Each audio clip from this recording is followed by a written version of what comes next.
Thanks a lot, Bob. That was great. It's very informative.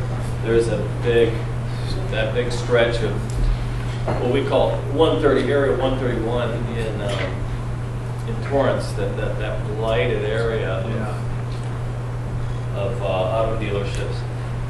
So I was really curious to see what's going on there. Okay, well, I'll try and make this quick. What a cute picture, though. I wonder whose kid that is. And the dog, of course. So Torrance was obviously created, as it says there, by some investors that saw the value of creating mixed industrial residential communities south of Los Angeles. The main guy, though, was this Jared Torrance, and so it was founded by him in 1911. That's where the Torrance name came from. It doesn't have any meanings like Redondo Beach does. So, why didn't you call it Jared? What's that? What do you call Jared? Why didn't you call it Jared? That's a really good name. Thanks, Dave. Yeah. All right, let me see. So areas 129, 130, and 131, most of you already know all this stuff.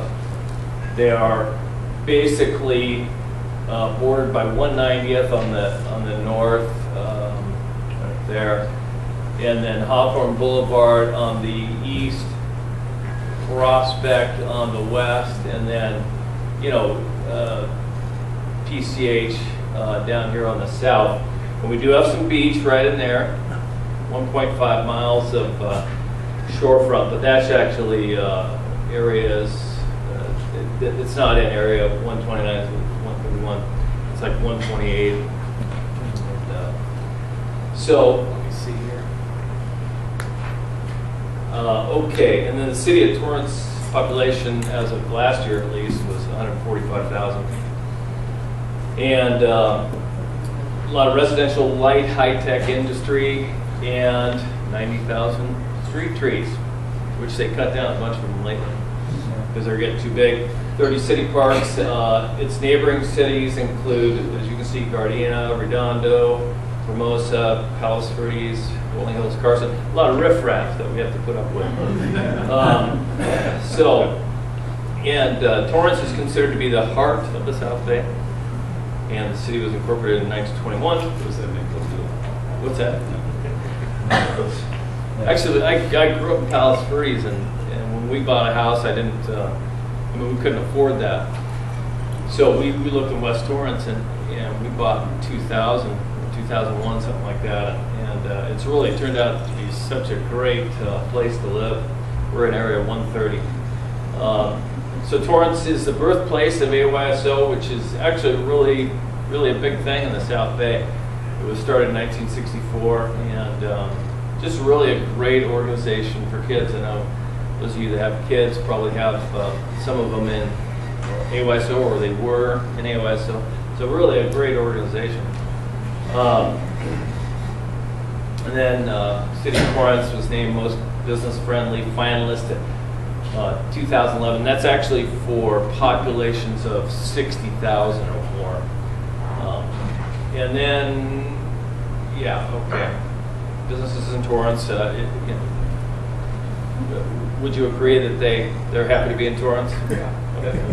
Little Company of Mary is doing a lot of stuff. Actually, they've owned the property at PV Boulevard and Torrance for quite a while, and they were doing the Zeke and Luther show there for the last 4 or 5 years.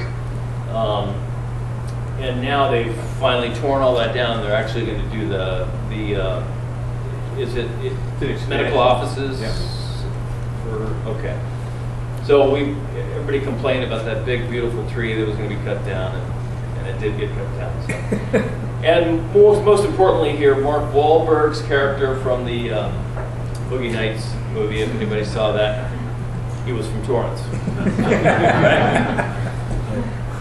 And then the top 10 companies in Torrance, Toyota, American Honda, Honeywell, Robinson Helicopter, which has been there for a long time, High Shear, Alcoa, Level 3, or L3, sorry, L3 Communications is over there by Torrance Memorial. And ExxonMobil, Pelican Products, and that go? So West and South Torrance schools, you got area 130 and 131 are served by West High Warriors, and area 129 is served by South High, the Spartans. And so you have Bishop Montgomery right there at PV Boulevard and Torrance Boulevard, which is Catholic private school. And then as far as elementary and middle schools, area 131 is served by Bertland, and you have Towers Elementary and Picton Elementary. Southwood, area 130 is Jefferson Middle School, which just got this 2011 California Distinguished School, which is just an award you get yearly. You don't get that award and get to keep it for 10 years. So it's really doing good in there. And Ann's Elementary is a great school, and that's actually why we moved into that area, is because they're highly rated for the South Bay. I mean, they're not PV schools or Manhattan schools or whatever, but they're real close behind. And then area 129 is served by Calamore, Arnold Elementary, and Seaside, which is a real popular and real well-respected school bus there. Okay, so 129, area 129, you have, this is that Christmas light section in there, which is, I'm sorry, where I'm at, right there, which is like, you know, $1 million plus. I know we have a listing in there now. And then this stuff here, like Bindewald and Vanderbilt and Zacon, is a lot of view property where you get like a really lousy house, Like I sold one for $527 or something up on Bindewald, but it had 180-degree views of, you know, the ocean, and it was just crazy. But you know, you just can't sell it because it's just a shack. And then you go to the house next door, and it's a $1.2 million two-level house. So it's really a kind of a messed up section, but a great opportunity for you know, scraping and building if you got the money. And then you have, you know, these areas up in here which are real nice, view properties, Warmside, Red Beam, all that kind of stuff. So now here's, so I'm just giving a microphone. Oh, sorry, just giving a brief overview here in the last, you know, year. So last year you had, in area 129, you had 75 total sales, and the average, selling price average, sorry, is right there, $691. And then this year, so far, we've had 56 sales, and the average is $633. So we lost a shade, about 10% off of last year. That's for single family. Now, for townhomes and condos, there's not a lot over there. But from what we did have, there was 12 sales last year at $477, and 12 sales so far this year at $457. So we shaved about 5% off of last year. And then, so area 130, let me see here. This is Ann's Elementary right here, Jefferson Middle School. And then you have like the Del Alma Mall is over here, which is on the other side of Hawthorne. But a lot of this, there's Bishop Montgomery, and here's all that development for the office buildings of, you know, Little Company Mary. So a lot of this stuff is very similar. You got a lot of 50s houses, but we do see a lot of, especially right here on Lillian, you're seeing these two really nice two levels going on. The two-level houses that can easily sell for about $1 million too. But in this area, it's pretty tough to sell a house over $1 million. But I will say that Mike Baker just bought this one on Vicky Avenue. He paid like $1,075,000 or something. So now I really got some riffraff moving into the neighborhood. Just kidding. Mike's a great guy. So okay, let's see what's going on there. So for houses, there was 49 sold last year at an average of $672. And 41 this year for an average of $644, you know, approximately 5% decrease. And then there's not a lot of townhome condos activity there as well. But what we did have was 15 last year and $391 average, 13 this year, and 365 average, lost about 5% again. So area 131 is West Torrance as well. There's West High, you got Towers Elementary up in here, and then Victor Elementary is right down there. So this is a nice, great little hill section in here of West Torrance, and this stuff typically is in the 9s right now. And this is a newer area. These are 9 or a million, one, stuff like that. The more you get over this way, it's kind of beat up and run down, right up in that corner. So they're about 500. But real nice stuff down in West High area. You're looking at about 700,000 or 800,000 in here. Really some great areas right in here. And then, so for area 131, the sales for last year, 67. This is single family, and 682 was the average. This year we've had 64 sales so far and a 654 average.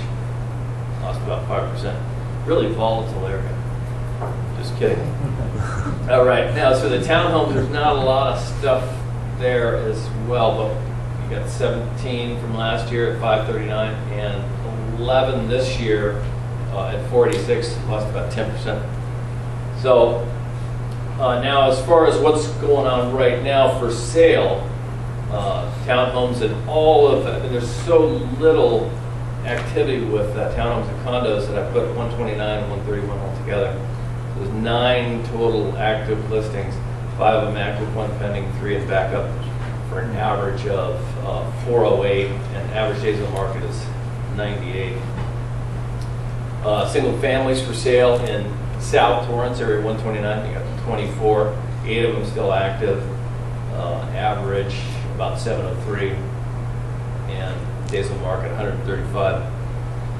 Southwood, area 130, which it really, I've lived there for 10 or 11 years, and it's just really notorious for low inventory. The stuff moves pretty quickly if it's any good at all. So you got 12 listings there right now, and 6 of them are active. At 648 is the average. 65 days on the market. It's not bad for right now at all.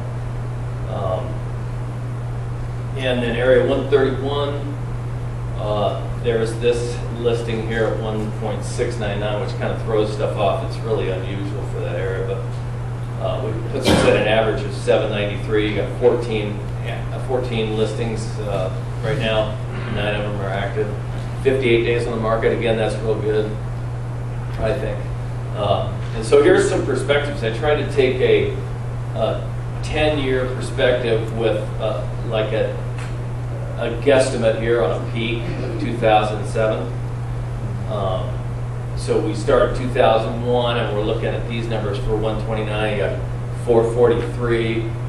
Area 130 is 398. Area 131. These are the average sale prices for houses in 2001. So then by 2007, you've jumped up to, you basically doubled all these numbers. Area 129, 130, and 131. You're basically looking at 400 here and 800 here. That's quite an increase. We saw that in our house too. So, okay, so I took these numbers to look at where we're at now, which is this red number. So you got 2001 is this green number, 2007 is this brown number, and then this is the current. So area 129, right now we got that average of 633. If you bought your house in 2001, you're up 45%. But off of, coming off the peak, you lost 25%. And now in area 130, right now we're at 644. If you bought in 2001, you're right around 400, so you're up, 60% approximately. If you bought then, and if you, from the peak in 2007, you've dropped off 20%. And then area 131, you're looking at 654 right now. If you bought 2001, you're up from 424, which is 55%. And from 2007, you've dropped off 15%. Okay, so it really is a great market if you bought. You know, depending on when and where you bought. I mean, there's so much negative press out there about our market, but so many of these people in West Torrance and South Torrance have owned their houses for so long that it's not a bad market for them. It's a fantastic market. It's just the people in 2007 are getting drilled. But I make a lot of calls in the Torrance area, and I'm telling you, these people have been here a long time. One of the most common responses I get is I say, when do you plan on moving? Never, you know. If you were to move, where would you go to next? And they're saying, you know, Green Hills Mortuary. And I say, oh, that's no time soon, but here's my card. But you get the point. It really, it's perspective. It's like, it's really a great market for certain people. And I think the same is true for, you know, Manhattan Beach and stuff. But if you bought in Riverside, you're in trouble. Right. So, anyways, ending with this is something I read recently. It says, what's going to happen in real estate? What always happens in real estate. Pent-up demand and improving economic conditions will cause a boom. It always has.